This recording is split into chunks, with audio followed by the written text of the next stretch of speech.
You are a good swimmer. A few small adjustments will improve your swimming even more. Your hands, arms, shoulders and back are your main tools in moving your body through the water. Fundamentally, you need to push the water back to get you moving forward. Here are the keys to doing this. Your hands enter the water in front of your shoulders. Within a fraction of a second, you point your fingers to the floor, always remembering to keep the wrist above your hand and elbows slightly above your wrist. When you do this, you catch the water and engage your back. You keep the catch by keeping your fingers pointing down, pulling the water straight back and finishing with a final push towards your toes. To assist in balance, propulsion and rhythm, you kick evenly from the hips with a straight leg. The knees can flex but not bend. Same goes for the ankles. Okay, rewind.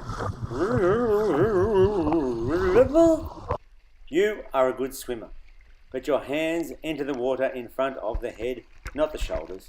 You waste energy by swerving your hands back through the water to pull them out, little finger first at your hips. When your fingers enter the water, it is your palms that face down as you glide through the water. Your stroke only really becomes effective when you get your fingers pointing to the floor, when they are under your shoulders. Imagine you are swimming on two ropes that are 10 to 15 centimeters below the surface. You need to grab and pull on those ropes ASAP. You do this by pointing your fingers down right near the top of the water. You keep your elbows above your wrist and engage your back in the stroke. Pull on those ropes as soon as you can get hold of them, and as hard as you can. Not when your hands are under your shoulders. Keep hold of the catch and push the water back to your toes. Keep your fingers pointing down, your palms pointing back towards your toes, and your thumbs scraping mid-thigh as you leave the water. Not twisting and slicing your hand to make an easy exit. With your hands gliding out in front of your stroke instead of catching and pulling the water, you slow to a stall, and that is why you are bending your legs so much in the kick, to literally give you a kickstart with a massive boost to get your stroke going again.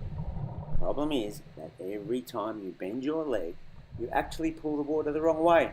It's worse than brakes. It's like reverse thrusters. Okay, rotation. When you are breathing, the minimum head and body turn is best. As a guide, one eye out of the water is enough. Here are some pictures of the ideal rotation. They max out at about 35%. It looks like your rotation is about double that. So, here are some adjustments. Your hands enter the water in front of your shoulders. Fingers point down ASAP. Your elbow is cocked with the wrist raised, your back engaged.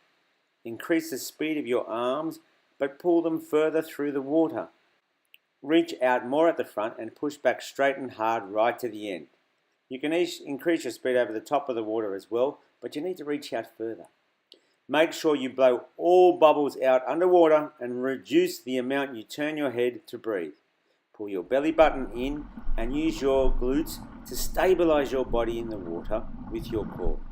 To assist in balance, propulsion and rhythm, you must kick evenly from the hips with a straight leg. The knees can flex but not bend. The same goes for your ankles. You have made a good start with your tumble turns. Keep practicing.